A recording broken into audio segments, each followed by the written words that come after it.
Don't have any more nightmares? Everything is fine when you sleep? I'm going to ask you a question. Remember. En décembre 1964, un couple dysfonctionnel gravement perturbé consulte à Boston le docteur Benjamin Simon. Are you having visions? Les séances sous hypnose imposées à Barney et Betty Hill vont bouleverser le monde de l'ufologie. No. I'm gonna shoot that thing! I'm gonna get my gun! I'm gonna shoot it down! I'm gonna shoot that thing, man! I'm gonna shoot that thing! Barney, listen to me. Listen to me, Barney. And try to stay calm. Nothing's gonna hurt you.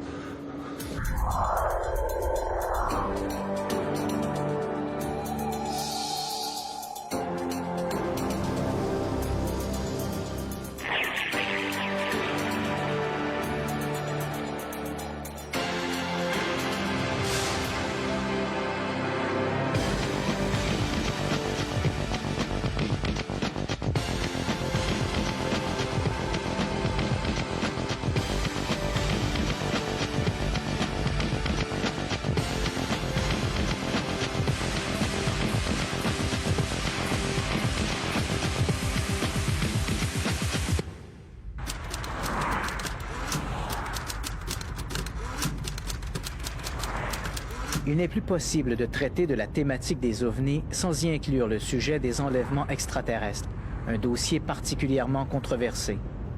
Selon les sondages, près de 4 millions d'Américains présentent le profil de l'enlevé. Un nombre croissant de ces prétendues victimes se croient porteurs d'implants extraterrestres, épiant leurs faits et gestes, leur état, leur métabolisme, leurs pensées. Pour ces cobayes en liberté surveillée, la planète n'est qu'un vaste laboratoire au service d'un autre monde. L'ufologue britannique John Spencer affirme que si l'observation de Kenneth Arnold a donné naissance à l'ufologie, c'est l'histoire de Barney et Betty Hill qui est, quant à elle, le récit fondateur du phénomène des enlèvements par des extraterrestres. Un des aspects de l'ufologie auquel je me consacre depuis plusieurs années est celui des enlèvements. Ce concept selon lequel des gens puissent être manipulés par des créatures exotiques, amenés à bord de soucoupes volantes pour y subir des examens médicaux. Parfois, on leur donne une mission, on leur implante des sondes et ainsi de suite. Durant toute leur vie, ces gens sont affectés par leur expérience. Même leurs enfants le sont, comme si ces interventions extraterrestres suivaient une sorte de lignée du sang, comme le décrit Bud Hopkins. Je suis très ouvert à cette hypothèse, car je suis tout à fait convaincu que ces gens décrivent un phénomène authentique, un phénomène paranormal, j'en suis certain.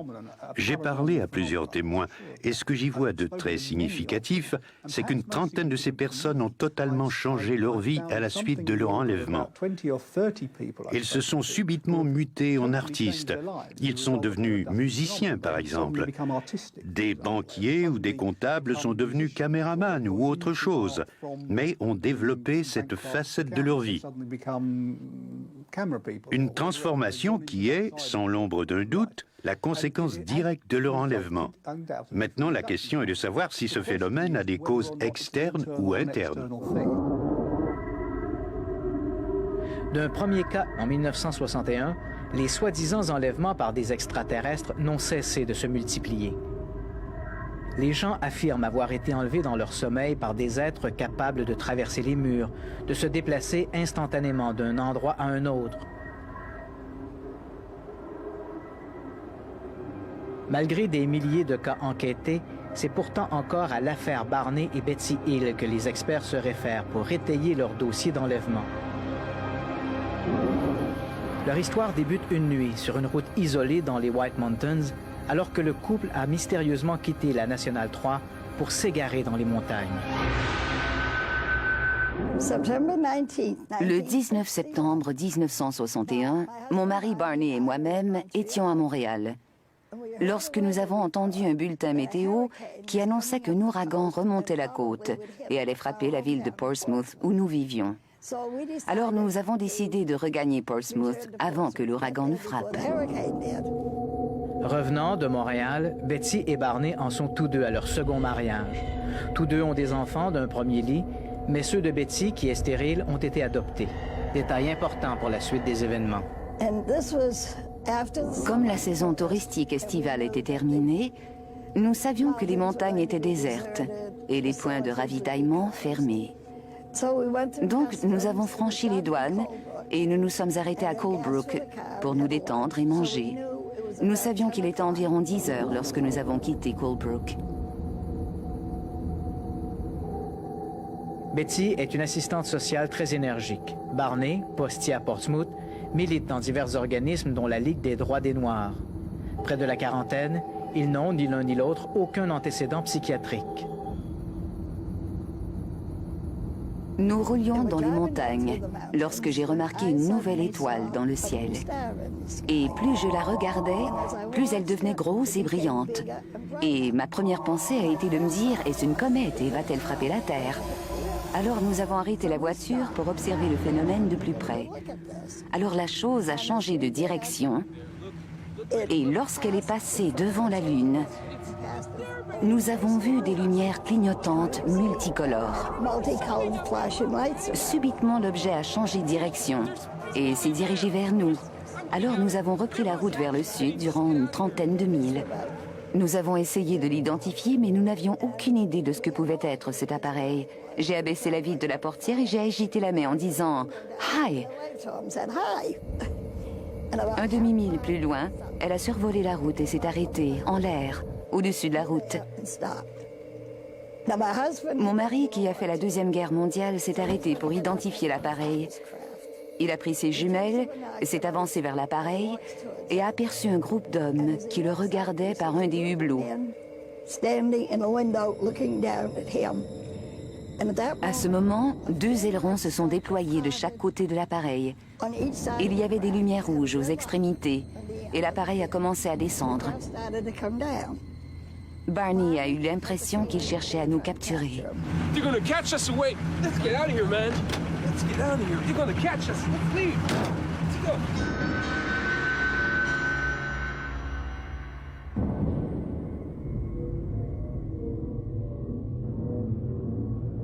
Débousselés, hagards, les Hill retrouvent leur esprit à l'apparition d'un panneau routier à 17 miles de la ville de Concorde. Ils ont mis 2 heures de plus que prévu pour franchir les White Mountains. Des détails troublants s'imposent à leur mémoire. Le lendemain, ils informent l'armée qui, curieusement, se montre très attentive à leur récit, ayant eux-mêmes capté un écho-radar non identifié au-dessus des White Mountains pour la même période. Mais il y a des trous dans l'histoire des Hill. Au début, nous nous rappelions avoir aperçu des hommes sur la route, mais ça n'allait pas plus loin.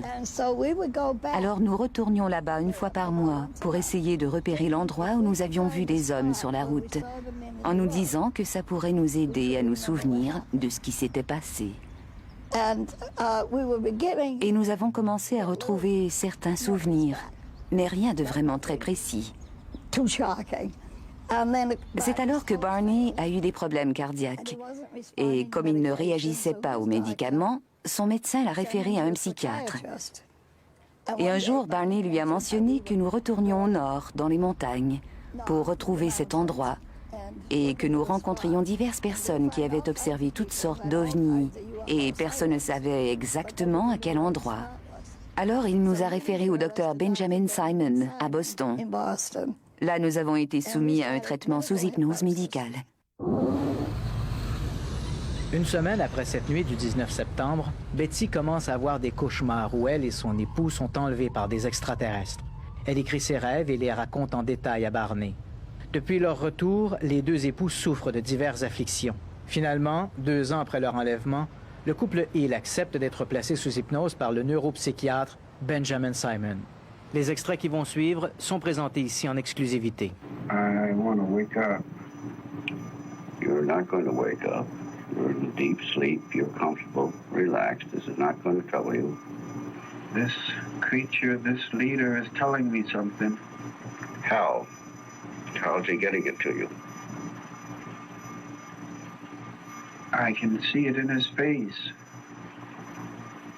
Do you see his lips move? Yes.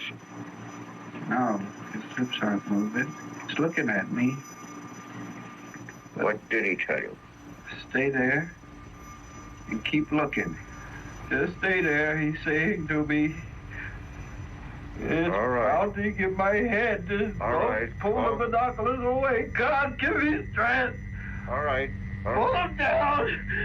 Run! Pull these binoculars down and run! God! All right. Calm down. Calm down. Le témoignage de Betty et Barney, il est très important parce que, d'abord, c'est l'un des tout premiers, donc on ne peut pas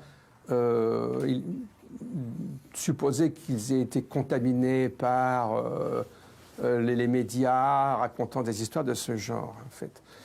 Et d'autre part, ils ont été traités par un psychiatre de Boston réputé qui les a interrogés séparément sous hypnose pendant 6 mois.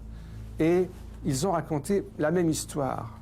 Betty Hill, plus développée que Barney, mais Barney avait été terrorisé par cette affaire. Je rappelle en 2 mots de quoi il s'agit. Ils revenaient de vacances du Canada, ils rentraient chez eux dans la région de Boston, et ils ont vu un ovni qui les suivait. Ils se sont arrêtés, ils ont vu un ovni qui était là en vol stationnaire au-dessus de la route. Et puis ils ont perdu mémoire de ce qui se passait.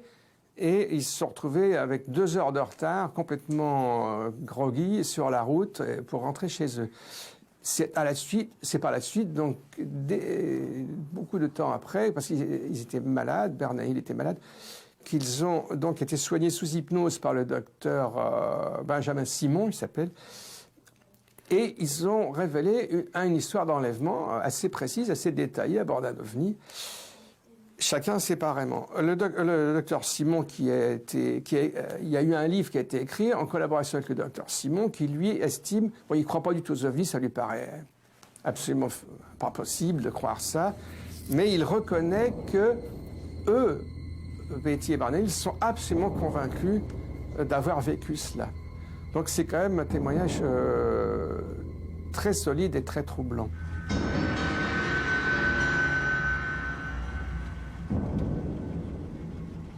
Go on. And he said, just a simple test of alterity. And I asked him what. And he said he just wants to put it in my navel. And it's just a simple test. I didn't hear that. Too many. Did they make any sexual advances to you? Nous avons d'abord cru avoir affaire au coucher de la Lune, puis nous avons vu un groupe d'hommes sur la route qui nous barrait le chemin. Il a arrêté la voiture, le moteur a calé, ils se sont approchés, ils nous ont fait sortir de la voiture et entraîner dans un sentier. Tout ce qu'ils voulaient, c'est savoir en quoi nous étions semblables ou différents l'un de l'autre. Sitôt que ce serait fait, nous pourrions retourner à l'auto. Alors nous les avons appelés le chef. Celui qui procédait à l'examen, nous l'avons appelé l'examinateur. Et il y en avait 9 autres qui sont restés dans la coursive du vaisseau, que nous avons appelés les hommes d'équipage. Alors on nous a emmenés dans des chambres différentes. Et la première partie de nos examens a été identique. Ils ont regardé les yeux, les oreilles, le nez, la gorge, la bouche, les pieds. Ensuite, avec moi, ils ont fait 2 autres tests. L'un portait sur mon système nerveux et l'autre consistait à m'enfoncer une aiguille dans le nombril, ce qui, disait-il, était un test de grossesse. Pour Barney, la première partie a été semblable à la mienne, mais dans son cas, il semblait d'abord intéressé par sa structure osseuse. Ensuite, je leur ai dit « Je sais que vous n'êtes pas de cette planète, d'où venez-vous » Il a hoché la tête. Après, ils ont fait sortir Barney. Ils nous ont ramenés à l'auto, et là, nous avons regardé le départ de l'appareil. Il s'est élevé dans le ciel et il est parti. En 1966, sous le titre de The Interrupted Journey, le voyage interrompu, le journaliste américain John J. Fuller publie le récit des Hill. L'ouvrage se révèle un grand succès de librairie.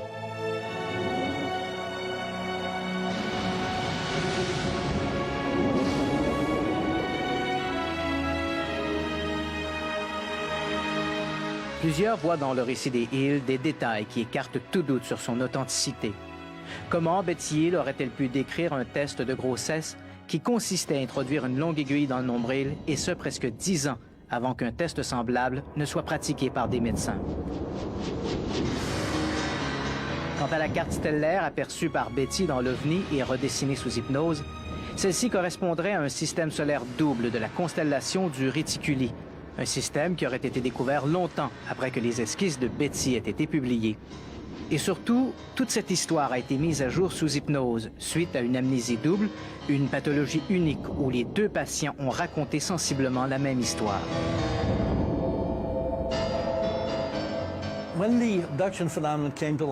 Lorsque le phénomène des enlèvements a été révélé, avec le cas de Betty et Barney Hill, il y eut toutes sortes de théories à ce propos, car une telle chose n'avait jamais été rapportée de manière aussi objective auparavant.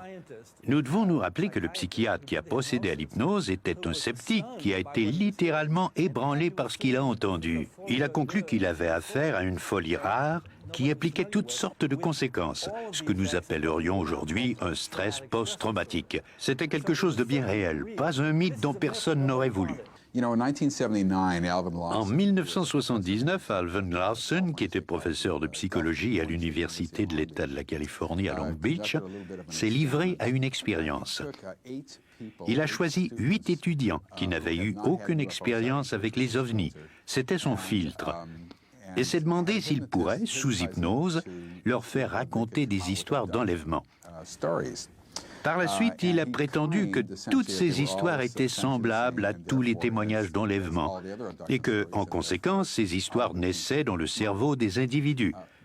Mais lorsque vous lisez le rapport de recherche, vous vous rendez compte que, oui, une des histoires présente certaines similitudes. On a affaire à de petits êtres, on est étendu sur une table et ce genre de trucs. Les autres histoires étaient totalement différentes les unes des autres, complètement différentes des témoignages recueillis dans les cas de phénomènes d'enlèvement. Les kidnappeurs étaient différents des descriptions faites dans les rapports d'enlèvement. Et surtout, ils n'avaient pas la moindre idée de ce qu'ils devaient dire.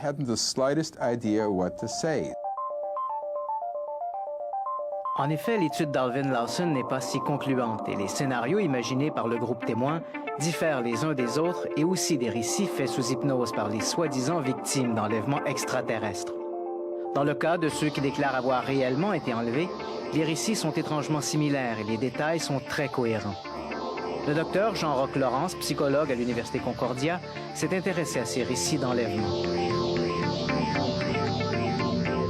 Ce qui nous a intéressés chez ces gens-là, c'est le fait que la majorité de ces récits-là survenaient à la suite d'une séance d'hypnose. Alors, comme le laboratoire est spécialisé en hypnose et mémoire, on savait tout de suite que l'hypnose est un instrument dangereux au niveau de la fiabilité de la mémoire. Donc, on s'est dit, tiens, ça va être intéressant d'aller voir si on peut utiliser l'hypnose pour créer de faux souvenirs, manipuler les souvenirs qui sont là, les compléter. On a regardé ce qui se faisait et on s'est rendu compte qu'effectivement, les gens peuvent, de toutes pièces, en partant d'une expérience, par exemple un cauchemar ou un sommeil, une paralysie du sommeil, par exemple, partir d'un événement anormal, donc qui est inhabituel, et créer une histoire d'enlèvement extraterrestre. Généralement enlevés durant leur sommeil, des milliers de cas sont rapportés chaque année. À l'instar des Hill, c'est l'hypnose cependant qui met à jour les détails de ces enlèvements. Dans ces cas, il est important de reconnaître que l'hypnose a été utilisée pour faire émerger ces histoires et que des psychologues ont démontré à plusieurs reprises que l'hypnose n'est pas fiable. En fait, les gens décrivent ce qu'ils croient, ce qui n'est pas la même chose que ce qui s'est réellement passé. Ils décrivent leurs croyances profondes. Dans le cas des Hill, il y avait un certain nombre de filtres, mais la clé du mystère, qui était ces 2 heures manquantes, n'a pas été découverte par les Hill eux-mêmes, mais par un enquêteur qui leur a dit « Vous semblez avoir oublié une tranche de temps ».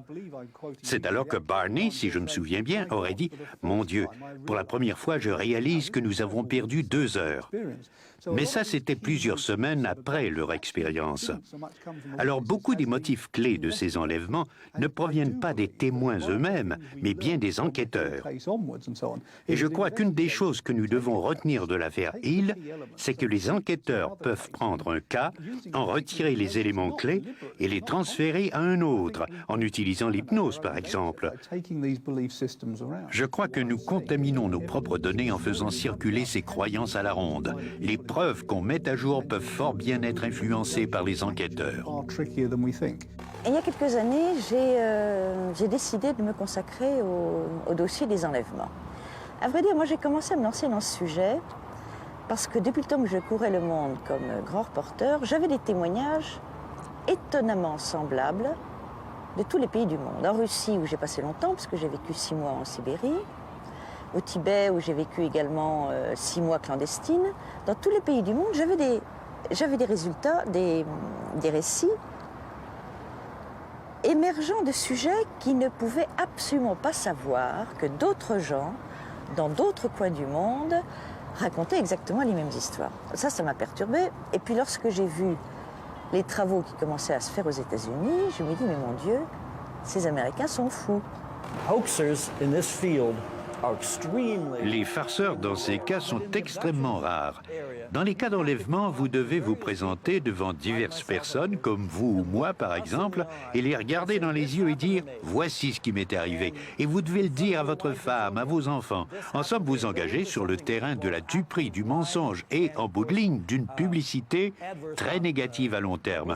Alors ce n'est pas une motivation, c'est une théorie qui ne tient pas la route. Il y a des témoins, des membres de la famille, parfois des amis qui peuvent vérifier ces expériences. Lorsqu'on est enlevé, on disparaît. La police est prévenue, des avis de recherche sont lancés, les parents sont affolés. Les enlevés reviennent avec des cicatrices inhabituelles sur le corps, des égratignures, des traces physiques. Ils reviennent avec leurs vêtements enfilés de travers. Leurs culottes de pyjama se retrouvent sans devant-derrière, par exemple.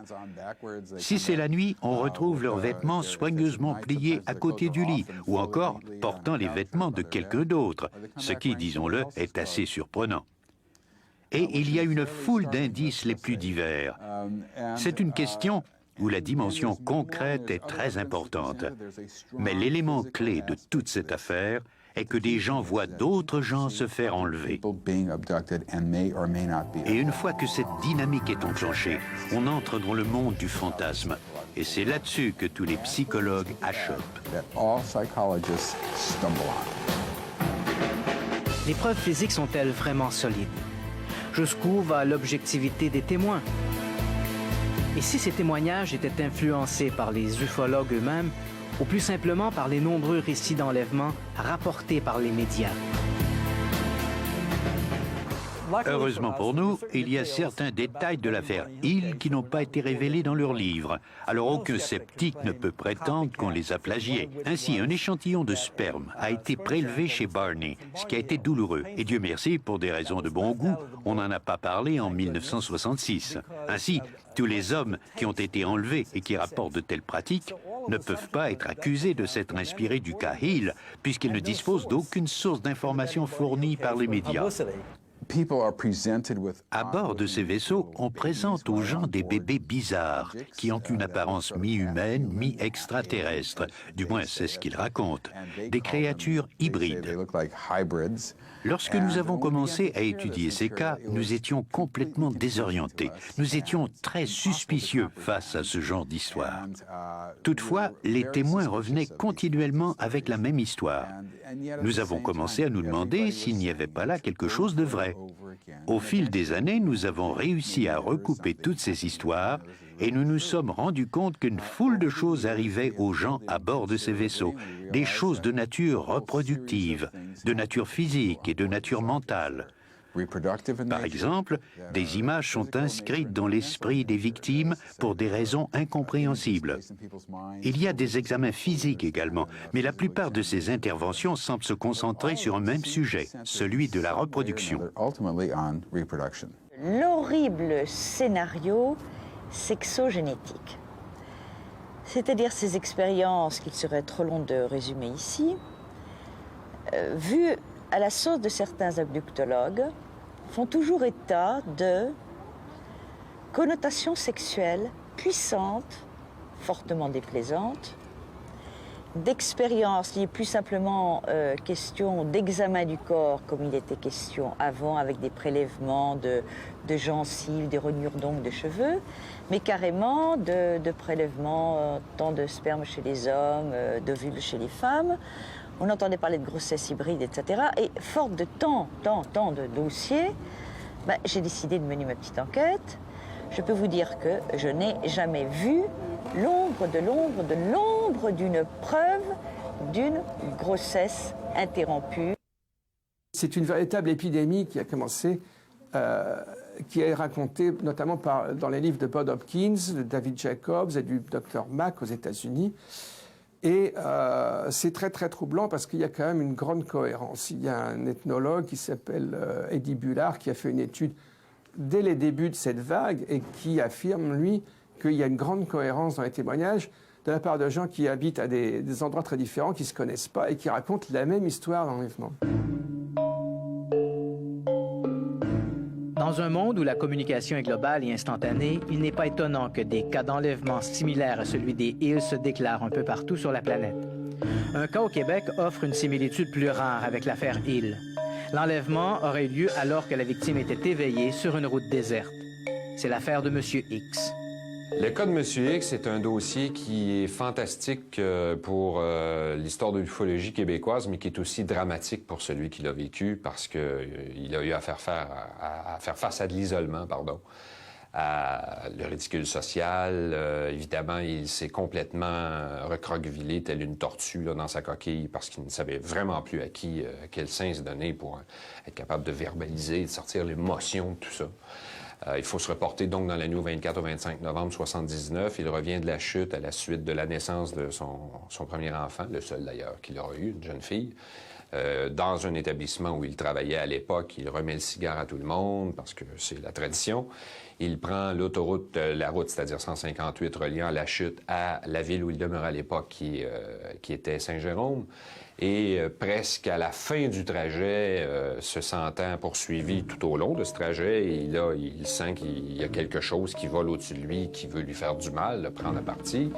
Il se sent rassuré, voyant les lumières de l'autoroute 15, il dit « Bon, je suis rendu chez moi, je vais avoir la paix ». Il voit une espèce de nuage se former rapidement au-dessus de son trajet à lui. Il voit une forme de gros ovnis sur le bas-côté de la route à droite. Son attention est attirée, entre dans le nuage, il entend, comme il comparera ça à deux roches qu'on frappe sous l'eau dans une piscine. Vous savez, le son caractéristique du tic-tic. Il ressort presque automatiquement du nuage, plus d'ovnis. Voit le panneau de signalisation routière à 3 poteaux. Vous savez comme c'est gros, ça, sur le bord d'une autoroute.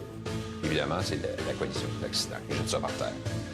L'auto n'est pas trop abîmée pour l'empêcher de rouler. Il remonte immédiatement à bord. Le moteur tourne toujours, mais il entre chez lui, il est 6 heures moins le quart. Là, il y a quelque chose qui ne marche plus dans sa tête. Il manque 110 minutes dans sa vie. Mais il n'y a pas que le scénario des enlèvements qui est difficile à croire. Le nombre très élevé des enlèvements rapportés chaque année soulève des doutes bien légitimes. Pour les ufologues, ces nombreuses victimes témoignent de la réalité du phénomène. Pour les sceptiques, au contraire, ces récits épidémiques sont la preuve que ces histoires ne sont que des fantasmes. Alors, il y a... Bon, les sceptiques disent, mais il n'y a aucune preuve matérielle de tout cela. Bon, il y avait quelques, quand même, indices, des traces au sol, des coupures bizarres sur le corps, et peut-être, on a supposé des petits implants, des petits objets qu'on découvrait dans le corps des personnes. Ce que veulent les gens, ce sont des preuves matérielles. Ceci étant dit, nous les avons, ces preuves. Des gens avaient effectivement des implants dans le cerveau ou dans d'autres parties de leur corps. En 1995, plusieurs prétendues victimes d'enlèvement, affirmant avoir reçu des implants, décident de consulter des médecins afin de les faire retirer. C'est un podiatre de Ventura, en Californie, le Dr Roger Lear, qui éventuellement procédera à ces chirurgies mineures. En 1995, il y a eu une série d'opérations, en 1995 et les années suivantes, qui ont été faites par un médecin chirurgien des pieds, le Dr Roger Lear, en Californie. qui ont permis, semble-t-il, de découvrir, d'extraire des petits implants. Le docteur Roger Leir, qui a procédé à ces opérations, ne manifeste au départ aucun intérêt pour l'ufologie et les scénarios d'enlèvement. Toutefois, les conclusions qu'il tirera à la lumière des recherches plus poussées et surtout des rapports d'analyse des objets trouvés vont modifier sensiblement son opinion du départ. En effet, plusieurs de ces objets présentent des caractéristiques qui les démarquent de manière singulière.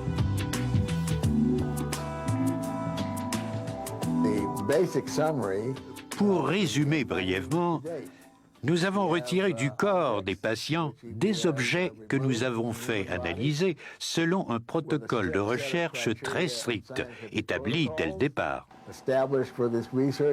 Ces patients, qui prétendent avoir été enlevés, avaient réellement dans leur organisme des objets qui sont effectivement d'origine extraterrestre. Ils ont fait analyser des implants dans des grands laboratoires, à Los Alamos, laboratoire national de Los Alamos, et un autre grand laboratoire au Nouveau-Mexique. Et il y a des analyses quand même qui sont connues seulement en partie. Pour des raisons nébuleuses, le Dr. Leir a refusé jusqu'à maintenant toute contre-expertise par des chercheurs indépendants. Pour plusieurs, cette attitude jette un doute sérieux sur la nature de ces implants. Néanmoins, les résultats obtenus par le podiatre demeurent très intrigants. Nous avons analysé la structure moléculaire de ces objets. Nous avons découvert qu'au niveau des éléments de base, ces objets présentent un ratio isotopique différent que celui existant sur Terre. Même si on retrouve ces éléments ici, sur Terre, au niveau moléculaire, ces objets sont différents. De plus, le laboratoire technique du Nouveau-Mexique a émis l'opinion que ces objets ressemblaient plutôt à des échantillons de météorites. Comme nous le savons, les météorites viennent de l'espace. Les implants sont entourés par une espèce de gang biologique qui est très très dur au départ et qui semble les protéger contre toute réaction d'inflammation. Tout ça, ces petits objets sont ensuite entourés de terminaisons nerveuses qui semblent les relier au système nerveux. Et tout cela est très très très impressionnant en fait quand on regarde un peu dans le détail. Les implants existent. Certains ont parlé de pseudo-implants. Non, on retire bien quelque chose, donc il y a bien un implant. La nature, par contre, de ce qui est retiré, là, effectivement, est sujette à discussion. Alors, on peut parler, effectivement, sans doute dans un grand nombre de cas, de pseudo-implants extraterrestres, parce qu'on a retiré des bouts de verre, un certain nombre d'objets divers. Il y en a quelques-uns qui restent très intrigants. Je continue de penser, par exemple, que l'implant qui a été retiré du sexe de Richard Price, qui était un abducté américain, est quelque chose de très curieux, parce que entre la première analyse qui avait été faite par le professeur Pritchard et son analyse définitive, on s'aperçoit qu'un objet qui était métallique est devenu des fibres de coton. Donc là, il y a quand même quelque chose de très intriguant, et on n'a jamais eu le fin mot de l'histoire. Pourquoi, d'une analyse sur l'autre, tout est changé. Le problème avec ces implants, c'est que personne n'a réussi à démontrer ce qui est absolument essentiel de démontrer, c'est-à-dire leur utilité. Une fois que vous aurez fait la démonstration qu'il s'agit là d'un appareil qui sert de moniteur aux fonctions vitales, là, vous aurez quelque chose. Jusqu'à maintenant, nous ne tenons pas encore entre nos mains le radioémetteur marqueur extraterrestre dont ont parlé complaisamment certains auteurs. Les ufologues impliqués dans la recherche sur les rapports d'enlèvement font face au défi de départager les faits réels des témoignages calqués sur des récits précédents. Ils cherchent des cas non contaminés, des victimes qui n'auraient subi aucune influence susceptible de leur permettre de créer une histoire crédible en puisant dans l'imaginaire collectif. Ces ufologues supposent que les Hill, eux, le premier cas rapporté, n'avaient subi aucune influence culturelle. Pourtant, entre le moment de leur expérience, en 1961, et l'époque à laquelle ils ont consulté le Dr Simon, 2 ans plus tard, le couple Hill, qui cherchait compulsivement une explication pour leur période d'amnésie, a pu imaginer un scénario qui lentement s'est substitué à la réalité. Barney a avoué, par exemple, avoir lu presque tous les livres consacrés aux ovnis. Quant à Betty, elle a reconnu que ses rêves récurrents, fait quelques jours après l'épisode des White Mountains, étaient devenus son sujet de discussion favori. Des rêves qu'elle croyait d'ailleurs être le miroir de leur expérience. Durant ces 2 ans, le couple s'est également découvert une passion pour tous les films de science-fiction ayant pour thème les extraterrestres. J'ai tendance à prendre le phénomène des enlèvements comme un décodage par notre culture d'un phénomène vieux comme l'humanité. Le contexte social est souvent responsable de la manière dont on nomme un phénomène social ou une expérience. Et le sens d'une présence est une réalité qui accompagne l'espèce humaine depuis toujours. L'impression que nous sommes visités par une entité quelconque, l'impression de se réveiller la nuit et d'être épiés par des créatures bonnes ou mauvaises, les présences diaboliques sont généralement à gauche et les bonnes à droite, ce qui reflète simplement l'organisation de l'activité cérébrale. Mais c'est la culture qui détermine comment on vit ces expériences et comment on les nomme.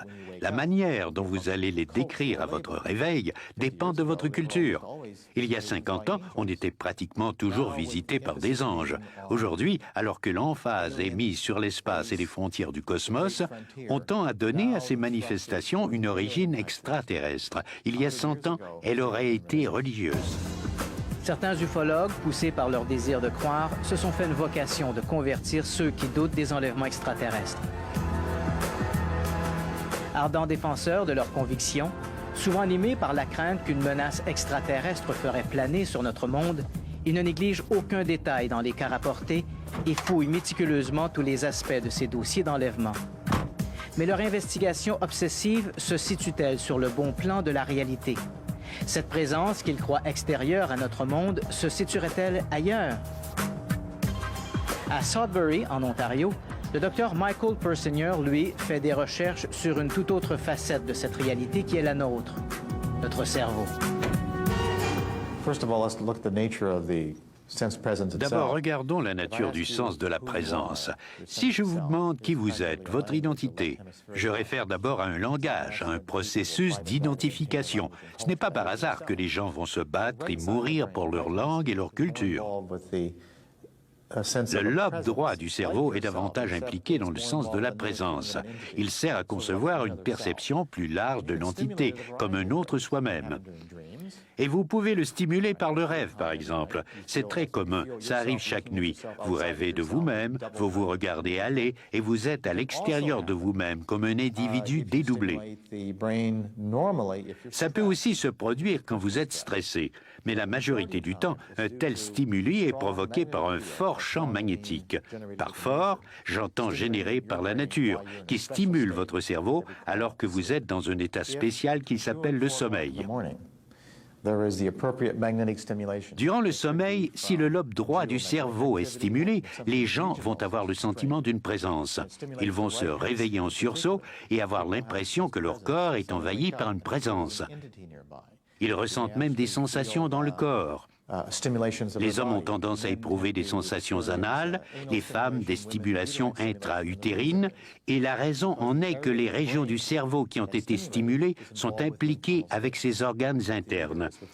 Vous avez le sentiment de flotter, vous pouvez même éprouver la sensation d'une présence qui vous touche. Dans une chambre d'isolation sensorielle, le Dr Persinger invite ses sujets à porter un casque spécial capable de modifier les influences électromagnétiques auxquelles est soumise le cerveau.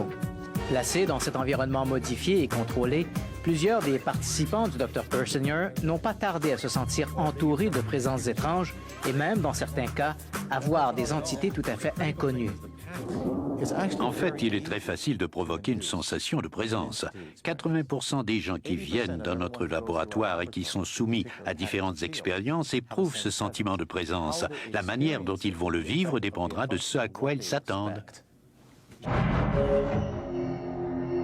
On me pose parfois cette question, quel schéma de champ magnétique appliquez-vous aux sujets qui passent dans votre laboratoire? Ces schémas se retrouvent-ils dans la nature? Et la réponse est oui, parce que c'est là que nous les puisons. Nous nous sommes rendus sur le terrain, dans des lieux prétendument hantés, ou des lieux où des gens auraient été enlevés.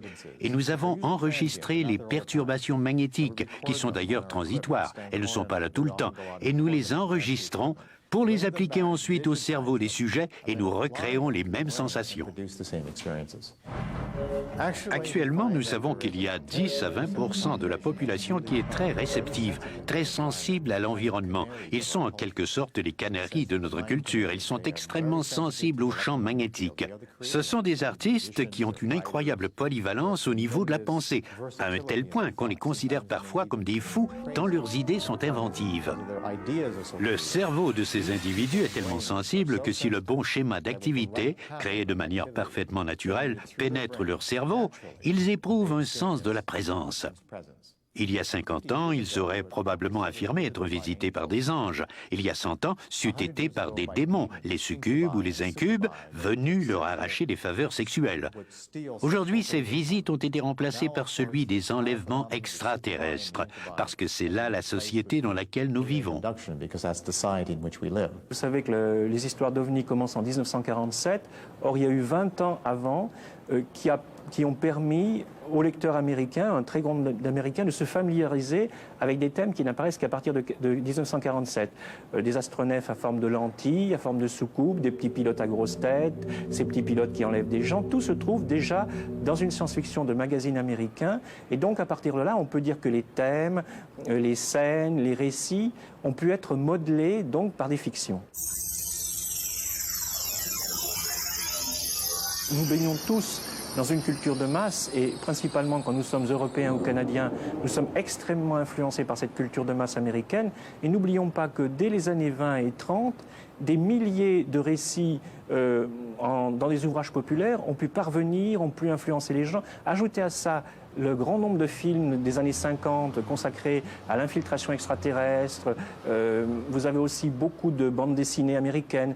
C'est un énorme corpus qui, à mon avis, imbibe l'ensemble des gens.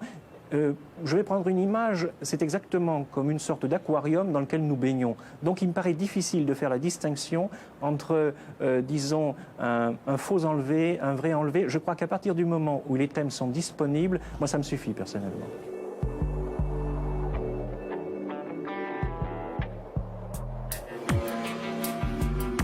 L'histoire de Barney et Betty Hill fait dorénavant partie de notre univers culturel. Comme pour tous les récits qui ont frappé l'imagination populaire, le temps n'apportera jamais de conclusion définitive sur leur histoire. Le désir de croire au fantastique d'un trop grand nombre l'emportera toujours sur le désir de savoir. Certains ufologues donnent pour preuve de la crédibilité de l'affaire Hill le fait que Betty ait parlé d'un test de grossesse semblable à la myosynthèse, et ce longtemps avant que ce test ne soit pratiqué par les médecins. D'autres parlent de cette carte dessinée sous hypnose par Betty et qui correspondrait au système solaire double Zeta 1 et Zeta 2 dans la constellation du Réticuli, un système découvert de nombreuses années après le récit des Hill. Mais voilà, dans les faits, le test d'amniosynthèse a été pratiqué pour la première fois en 1882. Il est d'ailleurs pratiqué en Amérique depuis les années 1930. Quant au système binaire Zeta 1 et Zeta 2, les astronomes se sont ravisés il y a quelques années. Zeta du Réticuli n'a jamais été un système double. Bref, il n'y a jamais eu de Zeta 2. Pire, le récit de Betty Hill est anormalement trop près du verbatim de ses rêves, fait quelques semaines après les événements et racontant son enlèvement par des extraterrestres. Contrairement à ce que certains pourraient croire, les rêves ne sont pas les prolongements inconscients de la mémoire.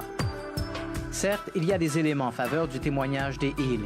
Il y a par exemple une détection radar, l'étrange décoloration de la robe de Betty et cette curieuse amnésie double dont a souffert le couple. Mais aucun de ces éléments nous force à croire à la réalité d'un enlèvement par des extraterrestres. The things we have to look at L'analyse nous apprend que les expériences rapportées sont très semblables au phénomène des morts imminentes. L'expérience des chamans qui prennent des drogues et voyagent au seuil de la mort pour entrer en contact avec leur Dieu est si étrangement proche des enlèvements extraterrestres qu'on pourrait croire à deux facettes d'un même phénomène. Mais alors pourquoi toutes ces soucoupes volantes et cette quincaillerie à la Star Trek? Parce que l'Occident est animé par ces histoires de Star Trek. L'univers primitif des aborigènes est ici remplacé par notre mythologie qui est celle du capitaine Kirk, Picard et Star Trek. Lorsque nous vivons ces expériences, que je crois authentiques, nous les analysons à travers un filtre fortement marqué par la science-fiction.